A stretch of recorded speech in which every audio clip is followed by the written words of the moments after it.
বিসমিল্লাহির রহমানির রহিম। সুধী দর্শক, আসসালামু আলাইকুম। আপনাদের সাথে আজকে আরেকটি ভিডিও শেয়ার করব। আমরা অনেক সময় বিভিন্ন প্রয়োজনে কোথাও ফাইল পাঠাতে গেলে কিংবা কোনো আবেদনে যদি আমরা ফাইল আপলোড করতে চাই, ফাইলের সাইজের কিন্তু একটা রেস্ট্রিকশন থাকে। তো আমরা কিভাবে আমাদের বড় ফাইলকে এনলার্জ ফাইলকে আমরা স্মল অর্থাৎ ছোটো করব, সেই বিষয়টি আজকের ভিডিওতে দেখাবো। তাহলে সঙ্গে থাকবেন।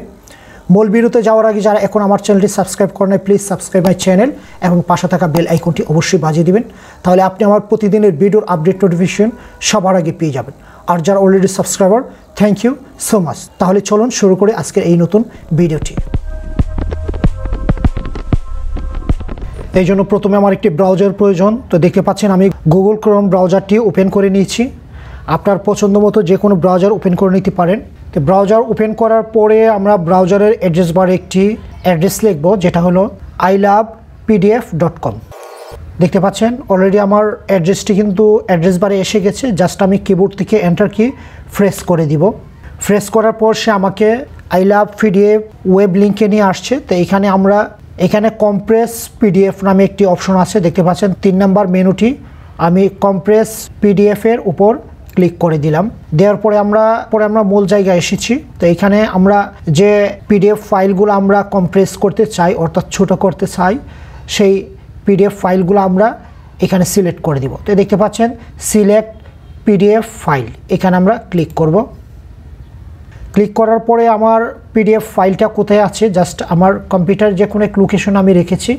তো এখান থেকে আমি জাস্ট সিলেক্ট করে দিব। তো আমি দেখতে পাচ্ছেন যে একটি পিডিএফ ফাইল আছে এখানে। তো আমরা জাস্ট রিকমেন্ডেশন লেটার এটা আছে, তো এটা আমি সিলেক্ট করে দিলাম। তো এর পূর্বে আমরা একটা জিনিস দেখে নিতে চাই যে আমি যে পিডিএফ ফাইলটাকে আমি কম্প্রেস করব অর্থাৎ ছোটো করব, এটা বর্তমানে সাইজ কত আছে আর কম্প্রেসের পরে কত সাইজ হবে অর্থাৎ কতটুকু ছোটো বড় হবে সে বিষয়টা আমরা দেখতে চাচ্ছি। এই পিডিএফ ফাইলটি রিকমেন্ডেশন লেটার এটা আছে 950 কেবি। তো এই 950 কেবিকে আমি কম্প্রেস করব অর্থাৎ ছোটো করব। তো 950 কেবিকে আমরা কতটুকু ছোটো করতে পারি এই ilovepdf.com এর মাধ্যমে সেটা দেখাচ্ছি। আমি আবার চলে গেলাম সেই ব্রাউজারের মূল জায়গায়। তো আমি সিলেক্ট পিডিএফে ক্লিক করে দিব। করার পরে আমার যে ফাইলটা আমি কম্প্রেস করব সেটা আমি সিলেক্ট করে এখান থেকে ওপেনে ক্লিক করে দিব। ওপেনে ক্লিক করার পর দেখতে পাচ্ছেন যে আমার ফাইলটি কিন্তু এখানে আপলোড হয়েছে অর্থাৎ এখানে শো করছে। এখন আমি এটাকে এমতো অবস্থায় রেখে আমি কম্প্রেস করব। তো পাশে কম্প্রেস পিডিএফ নামে একটি অপশন আছে, তো এটাতে আমি ক্লিক করে দিব। ক্লিক করার পর দেখতে পাচ্ছেন কম্প্রেসিং পিডিএফ, সে কিন্তু কম্প্রেস কমপ্লিট। তাহলে আমার দেখতে পাচ্ছেন কম্প্রেস হওয়ার পর কিন্তু এখানে অলরেডি ডাউনলোড হয়ে গেছে।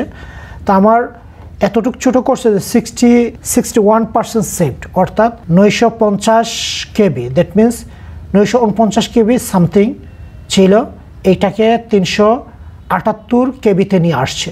তাহলে আমার অর্ধেকের চেয়ে অনেকটা বেশি সে আমাকে ছোটো করে নিয়ে আসছে অর্থাৎ কম্প্রেস করেছে।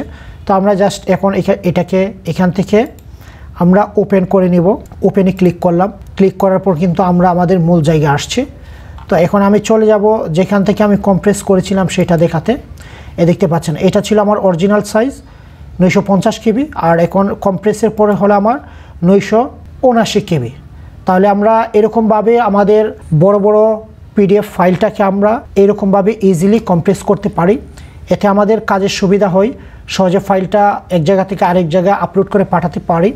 তাছাড়া ফাইল আপলোডের একটা বাইন্ডিংসও আছে, সেটা কিন্তু আমরা ইজিলি প্রোটেক্ট করতে পারি। আশা করি এই ভিডিওর মাধ্যমে আপনারা কিভাবে বড় ফাইলকে ছোটো করবেন সেই বিষয়ে ধারণা পেয়েছেন। যদি ভিডিওটি আপনার ভালো লাগে এবং উপকৃত হয়ে থাকেন, অবশ্যই চ্যানেলটি সাবস্ক্রাইব করে সঙ্গেই থাকবেন। আবারও কথা হবে নতুন কোনো ভিডিও নিয়ে। ততক্ষণ পর্যন্ত ভালো থাকবেন। আজকে এখানে শেষ করছি। আল্লাহ হাফেজ।